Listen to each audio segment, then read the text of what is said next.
నిన్న వారం సోదరులు నాగేశ్వరరావు గారు భక్తి, దానం, ధ్యానం, ప్రార్థన, భజన, కీర్తన, ఇంకా భగవన్నామ స్మరణ మున్నగనివి సాధారణ సంస్కారాలను దహింపచేసే సంస్కారాలను కలుగజేస్తాయి. కానీ తపస్సు, ఉపవాసాలు, యోగాభ్యాసాలు ఇంకా ఇటువంటివన్నీ కూడా అధికమైనటువంటి బంధనాలను కలుగజేస్తాయి. నిజమైనటువంటి ఉపవాసం అంటే మనస్సును ఉపహసింప చేయాలి, అంతేగాని శరీరాన్ని కాదు. ఇహ సద్గురువుకు సర్వార్పణ అవటమే ఆయన యొక్క సాంగత్యంలో ఉండి బాబా యొక్క ఆదర్శాలను తూచా తప్పక ఆచరణలో పెట్టటమే అని చెప్పని పోయిన వారం చెప్పుకున్నాం. ఇహ యోగాభ్యాసాల వల్ల సాధించే సమాధి స్థితి ఆధ్యాత్మిక మార్గంలో సులభంగా ప్రయాణించటానికి తోడ్పడుతుంది. ఉదాహరణకు మీరు నడుస్తూ ఆ తర్వాత విశ్రమిస్తూ ముందుకు సాగి వెళ్తారు. గాఢ నిద్రలో విశ్రాంతి పొందినట్లు ప్రయాణంలో కూడా విశ్రమిస్తారన్నమాట. ఇలా విశ్రమించడం ద్వారా ముందుకు సాగేందుకు మరింత శక్తిని పొందుతారు. అంతేగాని అంతకు మించి ఏమీ లేదు. క్లుప్తంగా చెప్పాలంటే సమాధి స్థితి అతనికి విశ్రాంతిని కలిగించిన పురోగతికి అదొక్కటే మార్గం చాలదు.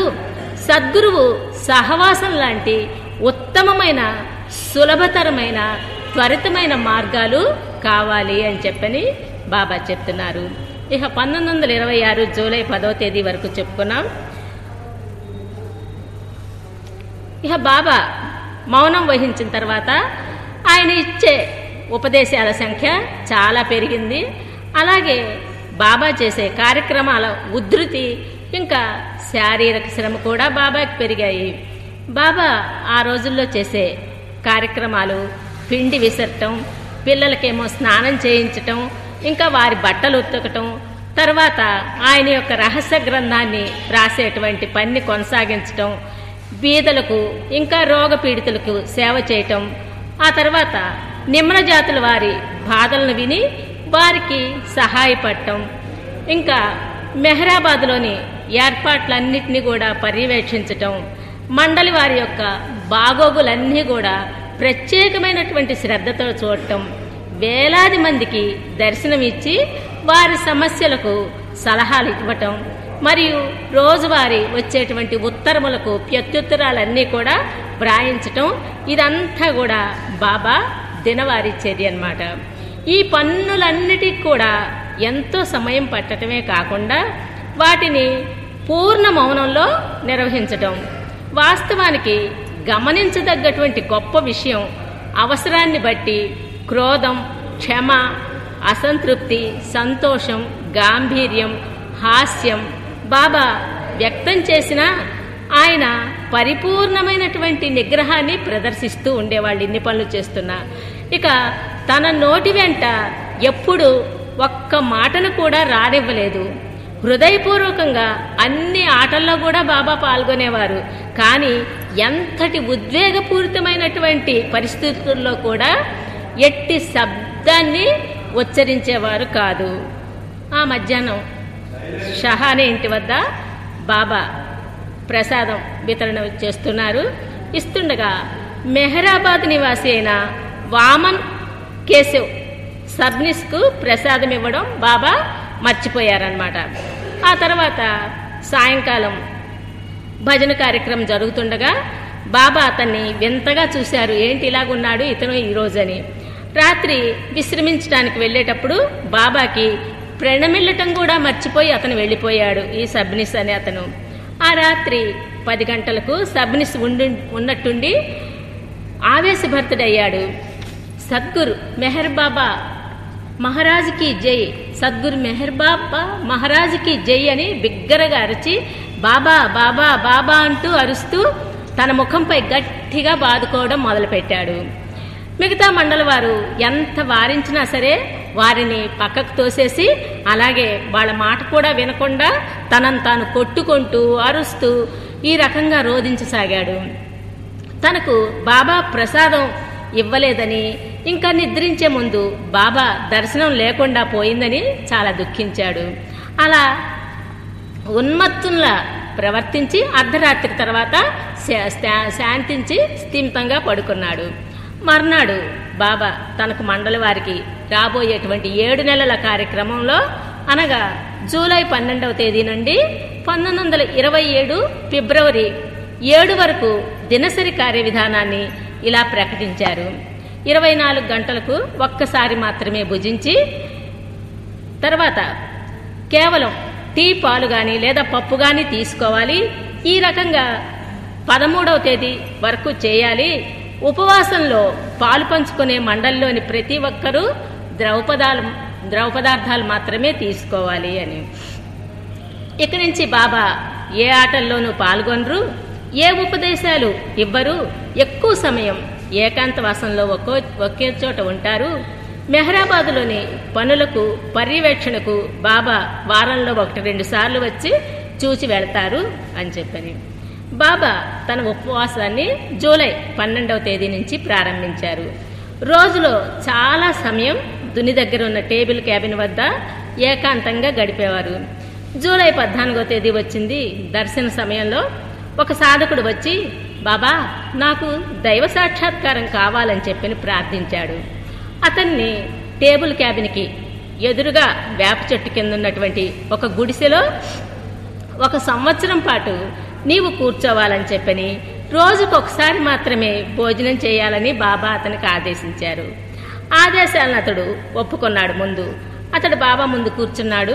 కేవలం 15 నిమిషాలు గడిచాయో లేదో వెంటనే బాబా అన్నారు, ఏంటి ఆలోచిస్తున్నావు అని అడగంగానే దానికి అతడు బదులు చెప్పాడు. ఏమనంటే, బాబా షిరిడీ వెళ్ళి ఉంటే బాగుండేదనిపిస్తుంది అని చెప్పని. దీంతో బాబా అతను వెళ్ళిపోవడానికి వెంటనే అనుమతి ఇచ్చారు. వెంటనే అతను వెళ్ళిపోయాడు. మకాన్ అనే భవనంలో జూలై 16వ తేదీన రుస్తుం సర్కిల్ అంటే సన్నిహిత శిష్యవర్గం అన్నమాట గురించి అడుగ్గా బాబా ఇలా చెప్పారు. ప్రతి సద్గురువు తన సర్కిల్ వారిని పరిపూర్ణుల్ని చేయాల్సి ఉంటుంది. సర్కిల్లోని సభ్యులు ఆయనతో ఎన్నో జన్మల నుండి సంబంధం కలిగి ఉంటారు. వారు ముక్తిని పొందే యుగం ఆసన్నమైనప్పుడు వారంతా ఆయన చుట్టూ చేరతారు. నిజమైనటువంటి రసాన్ని అంటే జ్ఞానం గ్రోలేవారు చాలా కొద్ది మంది మాత్రమే ఉంటారు. కోట్లలో ఒకడు మాత్రమే సద్గురువు కాగలడు అని చెప్పారు. అయితే అరుదైనటువంటి అట్టి అవకాశం కోసం ఎందుకు పాటుపడటం? అది ఒక లాటరీలో విజయం పొందటం లాంటిది కదా. అట్టి అవకాశం లభించటం చాలా మృగ్యమైనది అని చెప్పని రుస్తుం అంటాడు. దానికి బాబా ఇలా చెప్పారు, ఎందుకంటే ఆలస్యమైన నా ద్వారా ఫలితం తప్పకుండా కలుగుతుంది. నీవు దేని గురించైతే పాటుపడుతున్నావో అది నీకు లభిస్తుంది. ఆఖరికి అందరూ కూడా సత్యాన్ని పొందవలసిందే. అదే అందరికీ అసలైనటువంటి లక్ష్యము గమ్యము అని చెప్పారు. ఆ తర్వాత ఇంకా ఏం చెప్పారంటే, దీని గురించి అందరికీ తప్పక లభించేదైతే దానికోసం శ్రమించటం ఎందుకు, దానికదే ప్రాప్తిస్తుంది కదా అని చెప్పని రుస్తుం ప్రశ్నించాడు. దాని బాబా ఇలా చెప్తున్నారు, నీ శ్రమపడే పాటలన్నీ నిన్ను సత్యానికి ఇంకా ఇంకా చేరువుగా తీసుకుని వెళతాయి. నీవు 199 సార్లు పరాజయం పాలైనా పర్వాలేదు. ఆఖరిదైనటువంటి నీ 100వ ప్రయత్నం గురువు యొక్క కృప పొందే స్థితికి నిన్ను తీసుకుని పోగలిగితే నీ శ్రమకు తగిన ఫలితం లభించినట్లే అని చెప్పిన బాబా చెప్పారు. ఆ తర్వాత ఉదాహరణకి దీనికి ఏం చెప్పారంటే, ఈ ఇంటి పైకప్పు నుండి లోపలకు చొచ్చుకుని వచ్చే సూర్యకిరణాలను గమనించండి. చీకటిగా ఉన్న గదిలోని స్థలంతో పోల్చి చూస్తే కప్పులోని పగుళ్లు చాలా చిన్నవి. ఆ సన్నని సందుల ద్వారా వచ్చే సూర్యకిరణాలు కూడా చాలా తక్కువే. విశ్వంలోని మానవుల పరిస్థితి కూడా అంతే. చాలా మందికి దివ్య జ్ఞానం గురించి ఏమీ తెలియదు. చాలా కొద్ది మంది మాత్రమే బ్రహ్మానుభవం పొందిన వారి ద్వారా స్వల్పమైన కాంతిని పొందగలుగుతారు. వారు పగుళ్ల ద్వారా ప్రసరించే కిరణాలు లాంటి వారు.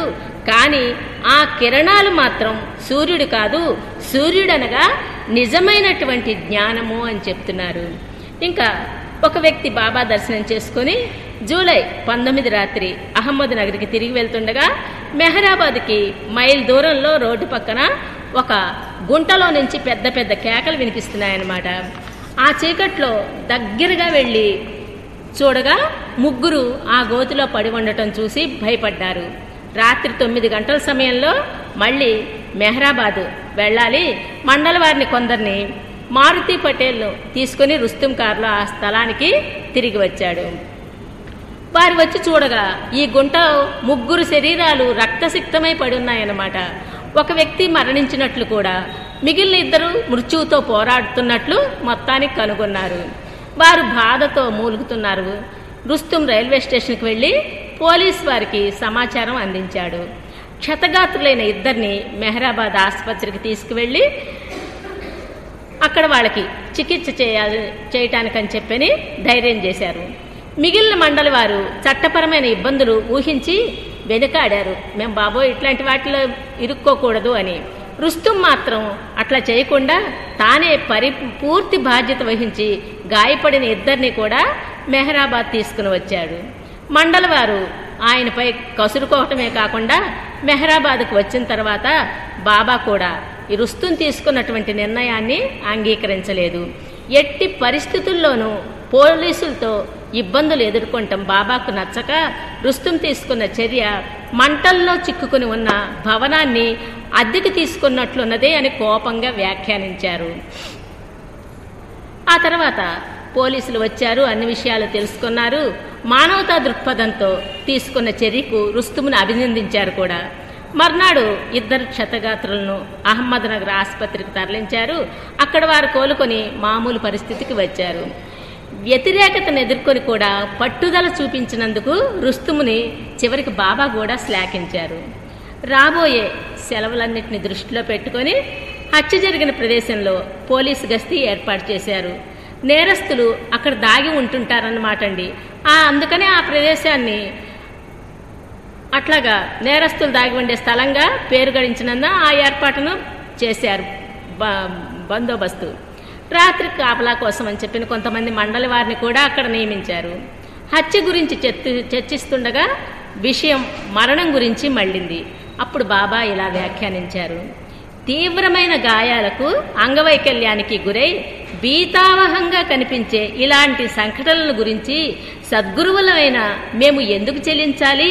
ఇట్లాంటివన్నీ కామనే జరుగుతూ ఉంటాయి. వీటన్నిటి గురించి మేమెందుకు చెల్లిస్తూ ఉండాలి అస్తమానం?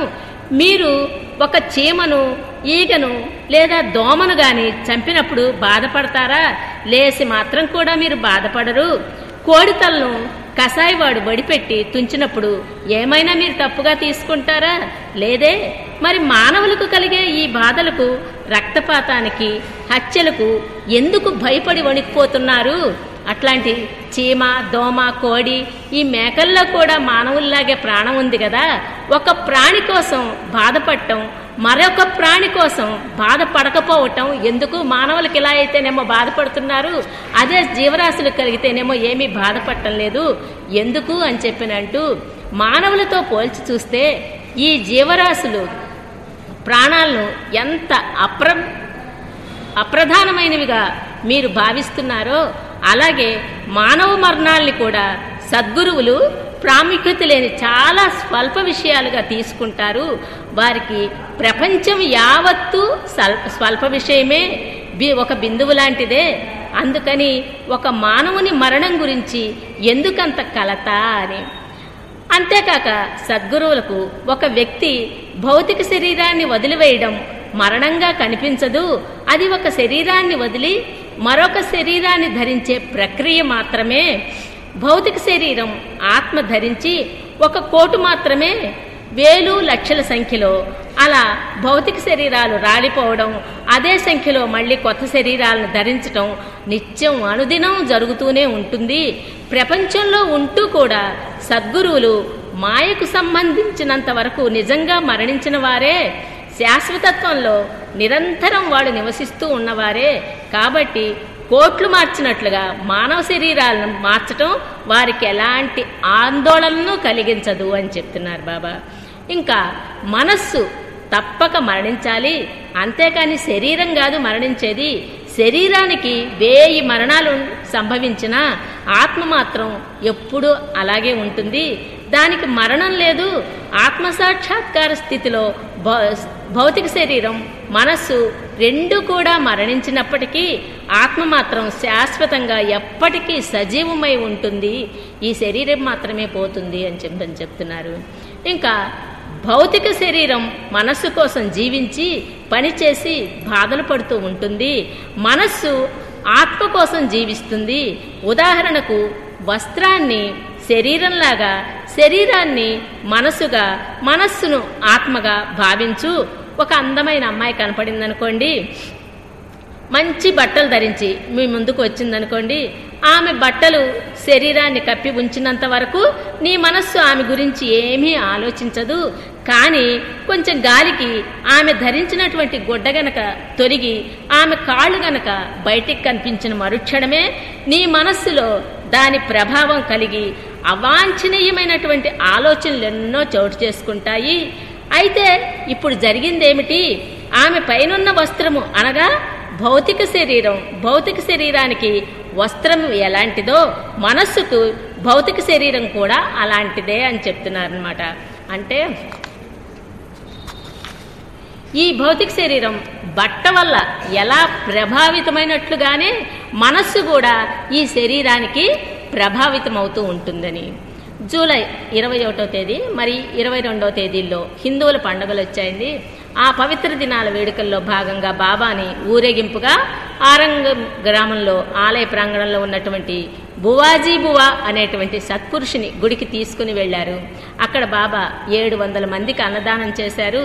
ద్రవపదార్థాలను మాత్రమే తీసుకొని చేస్తున్న ఉపవాసాన్ని బాబా ఆ మర్నాడు సడలించారు. అప్పటి నుండి రోజుకొకసారి మాత్రం భోజనం చేసి మధ్యాహ్నం 3 గంటల నుండి రాత్రి 8 గంటల మధ్యలో నీళ్లు, టీ మాత్రం తీసుకుంటానని చెప్పారు. ఇక ఆ రోజే ఒక కొత్త వంటశాలని ప్రారంభిస్తూ బాబా జ్యోతిని వెలిగించగా ఈ ప్రక్రియ క్రమంగా మండల వారిపై ప్రభావం చూపసాగింది. అందరూ ఒకే రకమైనటువంటి ఆహారాన్ని ఒకే చోట కూర్చుని భోజనం చేయాలనే ప్రతిపాదనపై ఆ రోజు చర్చించేందుకు ఒక సమావేశాన్ని ఏర్పాటు చేశారు. ఈ సమావేశంలో అన్ని కులాల వాళ్ళు ఉన్నారు. ఇక పూర్వాచార పరాయణులైనటువంటి హిందువులు, అభ్యుదయ భావాలు గల ముసల్మాన్లు, జొరాస్ట్రియన్లు ఇక ఈ వాగ్వివాదంలో మునిగిపోయారు వాదించుకోవటానికని. వాగ్వివాదాన్ని అంతం చేయడానికి వేర్వేరుగా వంటలు చేసుకొని భోజనం చేసే పద్ధతినే కొనసాగించాలని చాలా నిర్ణయించి ఇలా చెప్పారు. అంటే బ్రాహ్మణులేమో ఇట్లా శాకాహారం తీసుకోవాలని, మళ్ళీ ఇతర వర్ణాల వాళ్ళు ఇలా తీసుకోవాలని, ముసల్మాన్లు ఏమో నాన్ వెజ్ అని, ఈ రకంగా ఆ సమావేశంలో జరిగిన చర్చ అదన్నమాట. నాకు బాబా అంటున్నారు, అన్ని మతాలు కూడా సమానమే. మతాచారాలు, పద్ధతుల గురించి వివాదాలు నిరర్ధకమైన విఫల యత్నాలు. మతాచారాలు అనుదినము కొనసాగించే కవాతులు లాంటివి. అయితే ఇతర మతస్థుల మనోభావాలను పరస్పరం గౌరవించి వారి వారి విశ్వాసాన్ని ఎట్టి పరిస్థితుల్లోనూ చెదిరిపోయేట్లు చేయకూడదు. అంతేకాకుండా వారి వారి మతాచారాల పట్ల ప్రగాఢ విశ్వాసాన్ని కలిగి అనుసరించే వ్యక్తికి అన్ని రకాల ఏర్పాట్లు, సౌకర్యాలు కలుగజేసి ప్రోత్సహించాలి. అంతేగాని వేరే మతస్థుల్ని అగౌరవపరచడం ఇట్లాంటివన్నీ చేయకూడదు అని చెప్తున్నారు బాబా. ఇంకా ఆ సమావేశాన్ని గరుడి విషం కక్కిచ్చేవానిగా, అంటే ఒక్కొక్క పని చేసే వాళ్ళకు ఒక్కొక్క పేరు ఉంటుందన్నమాట.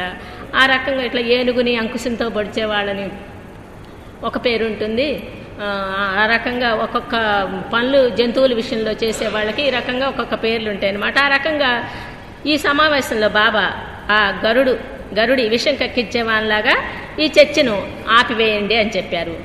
బాబా నిర్ణయం ఏంటంటే ఎవరి మనస్సుల్లో వాళ్ళు బయట పెట్టారనమాట. మేము ఇవి చేసి తింటే బాగుంటుంది, మేము ఇవి చేసి తింటే బాగుంటుంది, ఎవరి ఉద్దేశాలు వాళ్ళు బయటికి కక్కారనమాట.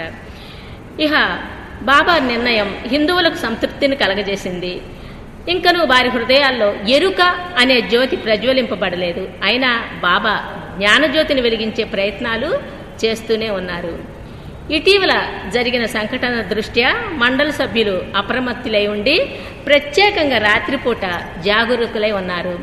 జూలై 23వ తేదీ నడిరై హాస్పిటల్ సమీపంలో ఏదో ఒక కలకలం మొదలుపెట్టింది, ఒక అలజడిలాగా. అప్పుడు ఈ బార్సోప్ అన్న ఆయన అపాయాన్ని సూచిస్తూ ఒక ఈల ఊదాడు. మండలి వారందరూ కూడా మేలుకొని చేతిలో కర్రలు పట్టుకొని బయటకు పరిగెత్తారు. బాబా కూడా లేచి ఆ చప్పుడికి కారణాన్ని పరిశీలించారు. మండలి వారిని ఆట పంచించడానికని చెప్పిన బాబా అన్నారు, చాలా జాగ్రత్తగా వెళ్ళండి, ఆ దొంగ అటువైపునే పొంచి ఉన్నాడు, నేను వాడి మాటలు కూడా విన్నాను వాడివి అని చెప్పని హెచ్చరించారు బాబా. వారందరూ కూడా బాబా చూపించిన ఆ ప్రదేశం వైపు జాగ్రత్తగా వెళ్ళి చూస్తే ఒక గాడిద మేస్తూ కనిపించిందటండి. గతంలో మా గుస్తాంజీ కూడా ఇలాగే ఒక ఎలుకని ఈ రకంగానే దొంగ అనుకుంటూ ఒక ఎలుకని పట్టుకున్నారటండి. ఈరోజు వాళ్ళంతా కూడా దొంగని వెంటాడి పట్టుకున్నారు ఆ గాడిదనమాట. ఆదివారం జూలై 25వ తేదీ గురు పూర్ణిమ వచ్చింది.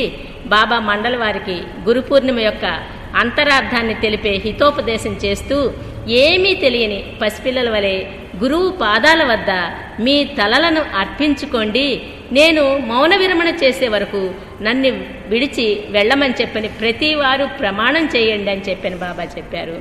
ఇక ఆ రాత్రి బాబా డోలక్ వాయించి విఠల్ విఠల్ అని పాడేవారికి అరగంట సేపు వాయిద్య సహకారాన్ని అందించారు.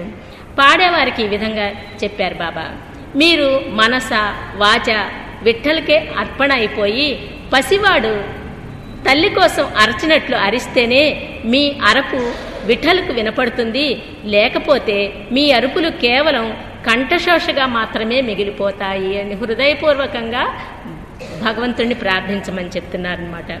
ఇక జూలై 27వ తేదీ సాయంత్రం మాయకు సంబంధించినటువంటి సద్గురువు యొక్క ఆధ్యాత్మిక విధులను గురించి బాబా ఇలా వివరించారు.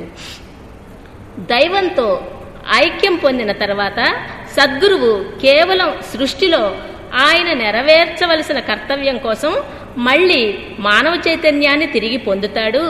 ఆయన మాయను పూర్తిగా జయించిన వాడైనప్పటికీ ఇలా మాయ వల్లనే ఆయన తిరిగి వస్తాడు.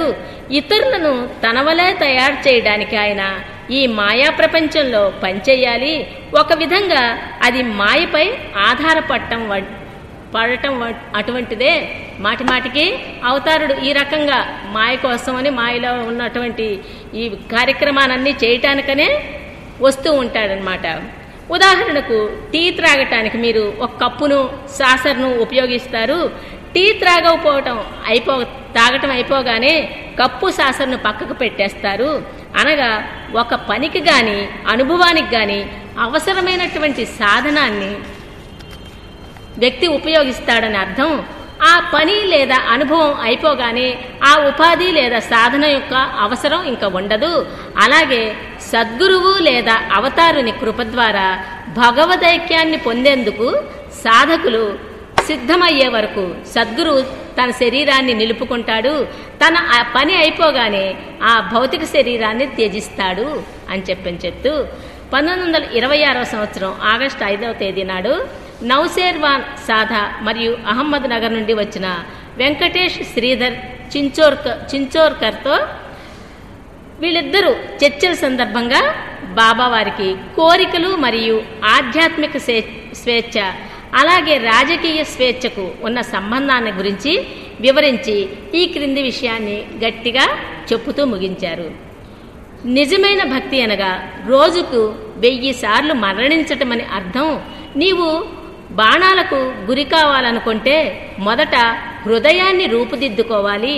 అంతరంగంలో ప్రేమయనే అగ్నిలో దహించబడే ప్రేమికుని పెదవుల నుండి హా అనే శబ్దం కూడా బయటికి రాకూడదు. తీక్షణమైన సూర్యుని తాపాన్ని కూడా ఈ ప్రేమాగ్నిలో పోల్చలేము. సద్గురువు సహాయం లేకుండా ఆధ్యాత్మిక మార్గంలో ప్రయాణించే సాధకుడు ఎప్పుడూ ఈ అగ్నిలో దహింపబడుతూ ఉంటాడు. భగవంతుని నుండి కలిగిన వియోగమనే అగ్నిలో దహింపబడుతుంటాడు. అలాంటి సాధకుడు తన ప్రియతమునితో ఏకం కావాలనే తీక్షణమైన తపనతో ఉంటాటండి. సద్గురువు రక్షణలో ఉన్నవారు అంకిత భావంతో గుడ్డిగా సమర్పణ అవడం కంటే ఇంకా ఇతరమైనదేదీ చేయనవసరం ఉండదు. సద్గురువు ఇచ్చే ఆదేశాలు అర్థమి కానివిగా ఉన్నా అవమానకరంగా ఉన్నా వినమ్రులై మీరు వాటిని నెరవేర్చవలసిందే. సద్గురువు చెప్పినట్లుగా చేయాలి, అవి మీ ఇష్టానికి విరుద్ధంగా ఉన్నా, అవగాహనకు అందనివిగా ఉన్నా ఆచరించాల్సిందే. ఇది దైవాన్ని చేరే అత్యంత సులభమైనటువంటి మార్గం.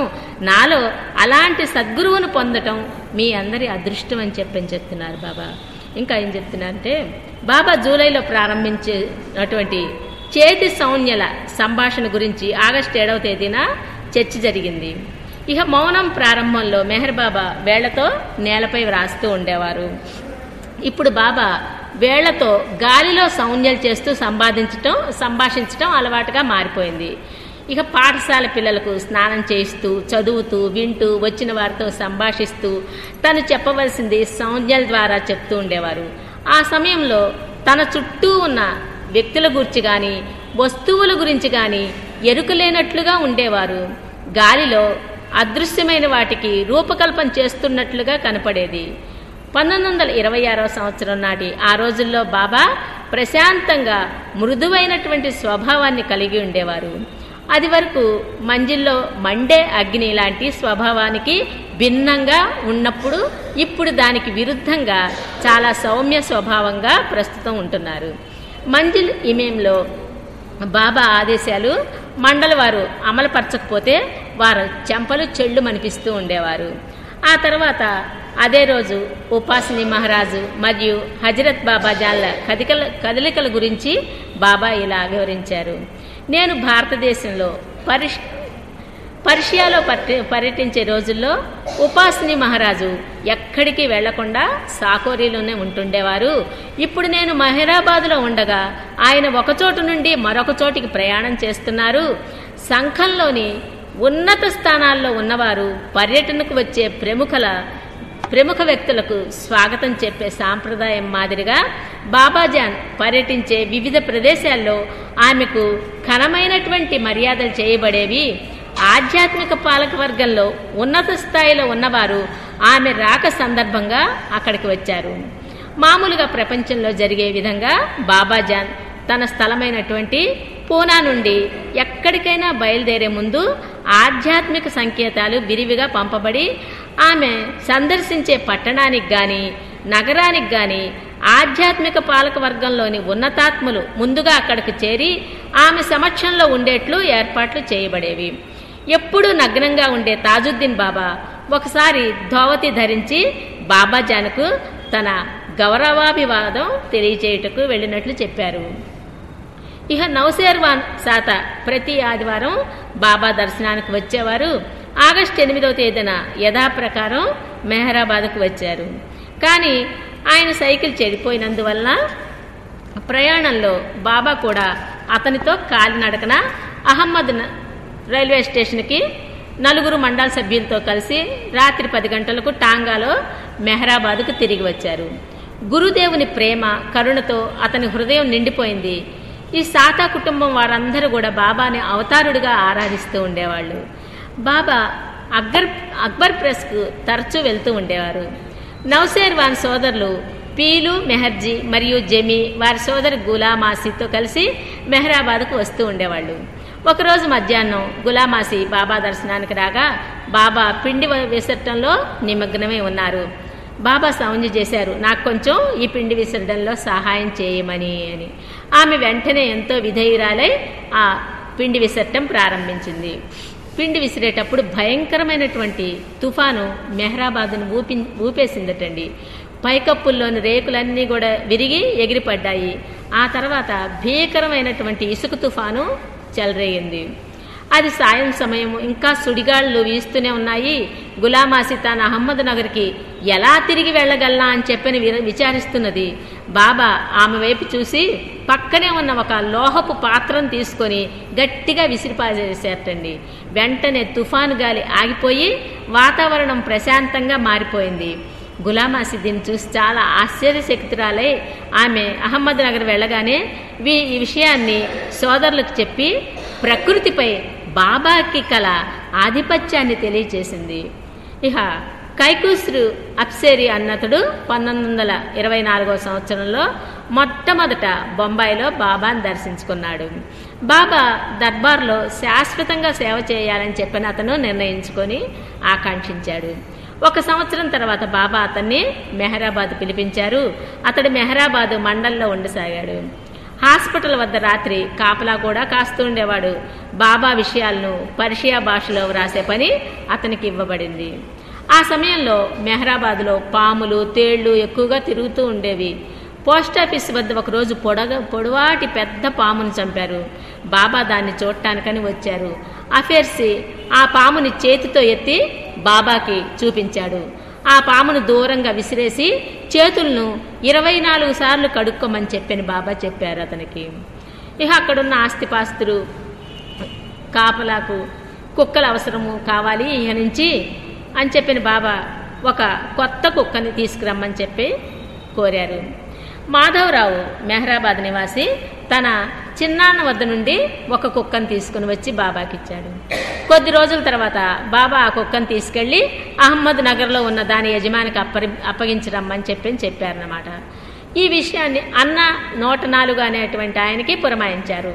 మండలి వారందరికి కూడా చాలా బాధ అనిపించింది. ఆ కుక్కను ఉంచుకుంటేనే బాగుంటుంది, ఎందుకని బాబా ఇలా పంపించి వేస్తున్నారు అని చెప్పిన వాళ్ళందరికీ కుక్క ఉంటేనే బాగుంటుందని ఒక అభిప్రాయం పడ్డారు. కానీ బాబా ఇచ్చకు బద్దులై ఏమీ మాట్లాడకుండా ఉండిపోయారు. అన్న 104 ఆ కుక్కను తీసుకుని వెళ్ళి తర్వాత వాళ్ళ యజమానికి ఇచ్చారు. ఎందుకు దాన్ని పంపించి వేశారో తర్వాత అర్థమైందనమాట. మాధవరావు చిన్నమ్మ ఏంటంటే ఈ కుక్కని ఇచ్చిన దగ్గర నుంచి తనకి బాధగా ఉందన్నమాట, విచారంగా. అలా కుక్కను మెహరాబాద్ పంపటం ఆవిడికి మొదటి నుంచి ఇష్టం లేదు. కానీ తను బలవంతంగా తీసుకొచ్చాడు. ఆ విషయం మాధవ్కు, బాబాకు తన భర్త ఉత్తరాలు రాసి పంపించాడని చెప్పింది. కానీ మాధవరావు ఈ విషయంలో ఇబ్బంది పడి ఆ ఉత్తరాన్ని బాబా దృష్టికి తీసుకెళ్ళకపోతే ఏం పోయింది? దైవ చైతన్యం పొందినటువంటి గురువు విశ్వవ్యాప్తమైన మనసు కలిగి ఉంటాడు కదా. అందుకని బాబా ఆ ఉత్తరాన్ని చూసినా చూడకపోయినా తేడా ఏముంటుంది చెప్పండి? ఆయనకు తెలియకుండా ఏ విషయం దాగి ఉండదు కదా. ప్రతి క్షణంలో ప్రపంచంలో ఎవ్వరు ఏమి చేస్తున్నారో, ఏమి ఆలోచిస్తున్నారో, అంతేగాక ప్రతి ఒక్కరూ 1000 సంవత్సరాల తర్వాత ఏం చేస్తారో, ఆలోచిస్తారో కూడా ఆయనకు తెలుసు. మెహర్ బాబా చేసే ప్రతి పని ఆయన యొక్క అనంత కరుణకు వ్యక్తీకరణమే. తర్వాత ఆగస్టు 10వ తేదీన ఇరానీ సంవత్సరాది అందరూ జరుపుకున్నారు. మండలి వారు వేకునే మేల్కొని ఉదయం 5 గంటలకే స్నానం చేశారు. స్త్రీ మండలి వారు బాబాకి మంగళ స్నానం చేయించారు. ఆ తర్వాత పురుష మండలి వారికి బాబా అత్తరు రాశారు. అందరూ అల్పాహారంలో ద్రాక్ష పళ్ళు, పాలు కలిగినటువంటి తేనీరుని సేవించారు. 2 రోజుల తర్వాత పాఠశాల డైరెక్టర్ అర్జున్ సూపేకర్ అన్నతను వ్యాధిగ్రస్తుడై పనిచేయలేకపోతున్నట్టండి. బాబాయే స్వయంగా అర్జును చేసేటువంటి విధులన్నింటినీ కూడా కొద్ది రోజుల పాటు స్వీకరించి చేస్తూ పాఠశాల పిల్లల భోజనాల విషయంలో అన్నీ చూసుకుంటూ వారికి స్నానం చేయించి వాళ్ళ బట్టలన్నీ కూడా బాబానే ఉతుకుతూ ఉండేవారటండి. ఇక మెహర్ బాబా గత అవతారాల గురించి మండలి వారికి చెప్పేవారు. ఆగస్టు 16వ తేదీన మహమ్మద్ ప్రవక్త గురించి బాబా ఇలా చెప్పారు. మతం పట్ల విశ్వాసం లేనటువంటి కొందరు మహమ్మద్ ప్రవక్త పళ్లను రాలగొట్టారు. ఆయన దానికి ఏమాత్రం బాధను వ్యక్తం చేయలేదు. సద్గురువులుగా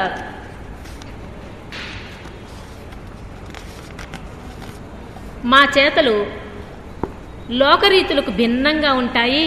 మమ్మల్ని ప్రేమించే వారిని మేము బాహ్యంగా వేధిస్తాము, మనల్ని అసహ్యించుకునే వారిని ఏమీ అనము. మేము మా శత్రువుని పోషించి స్నేహితుల్ని అంతమొందిస్తాము. మహమ్మదు మాలో ఒకడు, అతని పళ్ళు రాళ్లతో పగలగొట్టారు. జీసస్కు కూడా ఏం జరిగిందో చూడండి, ఆయన సిలువ వేయబడ్డాడు. మేము మా ప్రేమికుల కన్నుగుడ్లను కాలరాచి నలిపివేస్తాము, కానీ మా శత్రువులను పట్టించుకోము. మా ప్రేమికులను నిర్దాక్షిణ్యంగా అణిపివేస్తాము, అంతేగాక హతమారుస్తాం కూడా. కానీ మేము ఎందుకు అలా చేస్తామని ఎవ్వరికీ కూడా ప్రశ్నించేటువంటి హక్కు లేదు అని చెప్తున్నారు బాబా. ఇంకా సద్గురు సాంగత్యం పొందిన వానికి యోగాలు నిరర్ధకములు, పూర్తిగా నిష్ప్రయోజనములు. భగవంతుణ్ణి పొందటానికి 100 సంవత్సరాలు ఉపవాసం చేసిన ప్రయోజనం ఏమిటి? దేవుని కోసం భౌతికంగా మరణం పొందితే ప్రయోజనం ఏమిటి? నా ఆదేశం ఒక్కటే జ్ఞాపకం ఉంచుకోండి, వినమ్రులై ఉండండి. నా ఇచ్చకు బద్దులై ఉండండి, మీరు నా పాదాల క్రింద ధూళి వలె మారిపోండి అని చెప్తున్నారు బాబా. ఇక అతీంద్రియమైనటువంటి శక్తులకై ఆకాంక్షించకండి, అవి మార్గంలో అడ్డంకుల వంటివి. ఒక సాలిపురుగును తీసుకోండి, అది ఒక చోట ఉన్నంత వరకు పర్వాలేదు, కానీ ఆ సాలీడు గూడు అల్లుట ప్రారంభించంగానే దానిలో బందీ అయి ఇక దాని నుండి బయటపడలేదు. ఎంత ఎక్కువగా ప్రయత్నిస్తే అంత ఎక్కువగా దానిలో చిక్కుకొని పోయి తను అల్లుకున్న తన సొంత గూడులోనే చిక్కుకుపోతుంది ఆ సాలిపురుగు. అలాగే మర్నాడు మంచి దుస్తులు ధరించినటువంటి ఒక యోగి మెహరాబాద్కు వచ్చాడు. అతడు వచ్చి రాని ఆంగ్ల భాష మాట్లాడుతున్నాడు. బాబాకి ప్రణమిల్లి ఆయన దివ్య సహాయాన్ని అర్థించాడు. అతన్ని మెహరాబాద్లో ఉండమని ఆదేశించి గుజరాతీ భాషలో బాబా ఈ క్రింది మాటల్ని చెప్పారు.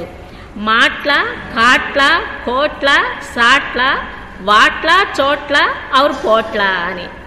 బాబా చెప్పిన ఆ పదాలకు అర్థం ఏమిటంటే, భిక్షాటనం చేయడానికి ఒక గుడ్డ సంచి, ఒక కర్ర తప్ప యోగికి ఇంకేమీ అక్కర్లేదని, అతను ఎలాంటి వస్తు సంచయం చేసుకోరాదు, అన్ని భోగాలు వదులుకోవాలి, ప్రదర్శన కోసం పొడుగాటి శిరోజాలు పెంచనవసరం లేదు, దేనికి కట్టుబడకుండా ఈ క్రింది సిద్ధాంతాన్ని ఈ సిద్ధాంతానికి అనుగుణంగా జీవించాలి.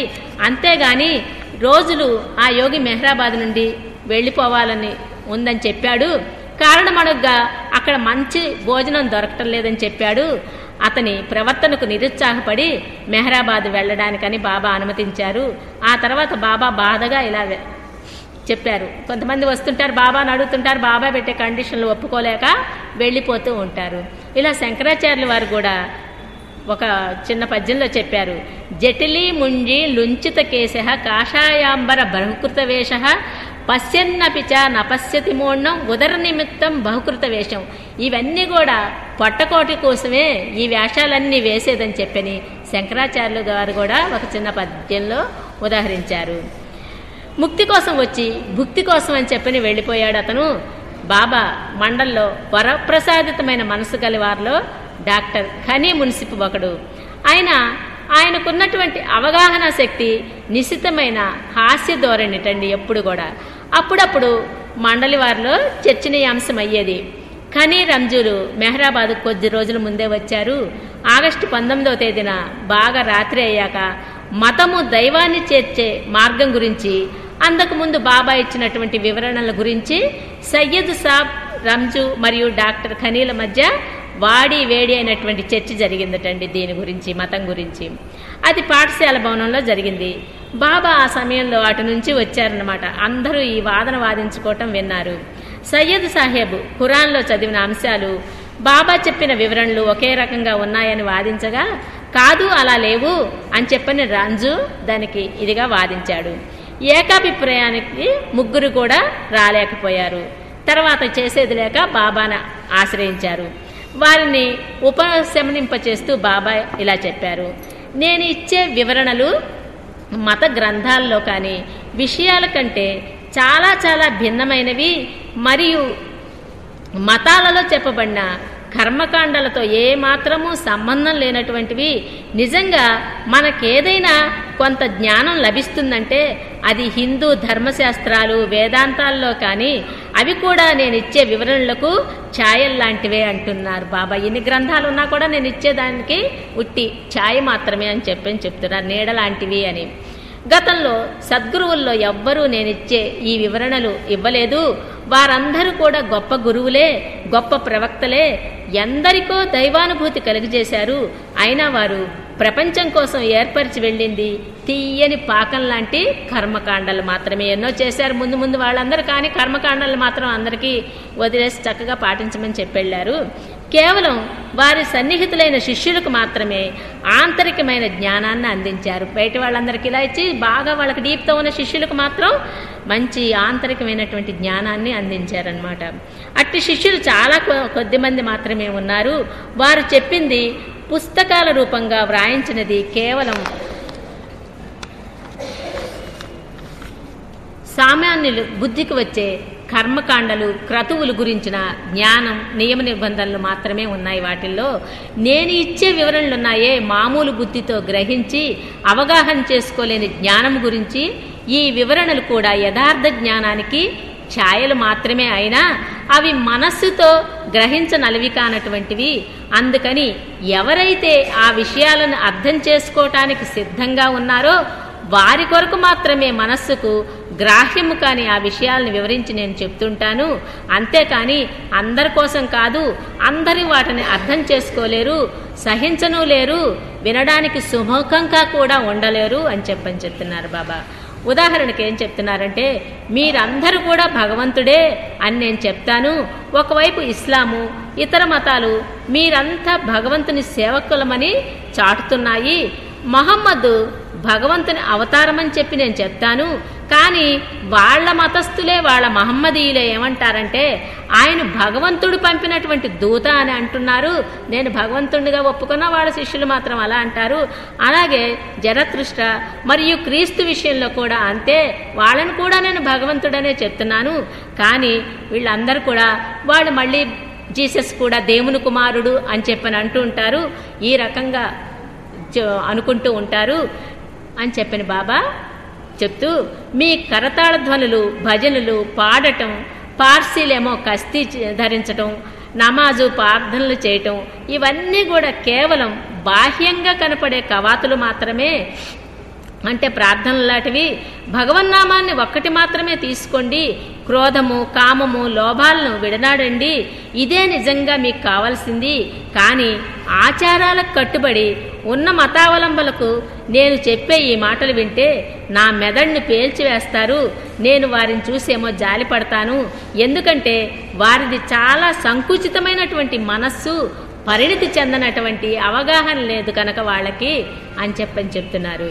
ఇక యథార్థ సత్యాన్ని గూర్చి నేను చెప్పే వాస్తవాల్ని నమ్ముతున్నందున భగవంతుని కోపానికి గురి కావలసి వస్తుందేమోనని మరియు నరకం సంభవిస్తుందేమోనన్న భయంతోనూ మీరు వారికి వలె పిరికివాళ్లు కావద్దని మీకు నేను చెప్తున్నాను. ఎటువంటి పాపము రాదు. నేను చెప్పే వివరణల అన్నిటికీ కూడా వివరాలకి సంస్కారాలే మూలం.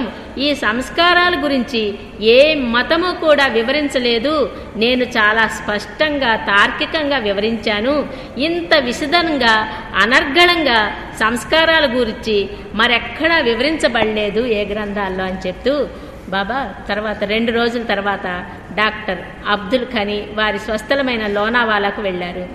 ఆ సాయంత్రమే బాబా మకాంలో చాలా ప్రసన్నంగా ఉదార దృక్పథంతో కూర్చుని ఉన్నారు. అక్కడ ఉన్నవారిలో గోపాలస్వామి మీద బాబా యొక్క దృష్టి పడింది.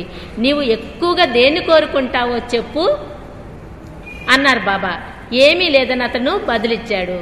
బాబా అతన్ని బలవంతం చేసి, అడుగు, నన్నేదైనా అడుగు, నీ కోరికలేమిటో చెప్పు, నేను వాటిని తీరిస్తా అని చెప్పిన బాబా చెప్పగా గోపాలస్వామి మౌనంగా ఉండి బాబా వైపు చిరునవ్వు నవ్వుతూ, మాట్లాడు, నీ మదిలోన ఎదలోన ఉన్నవన్నీ చెప్పి వాటిని ఖాళీ చేసుకో.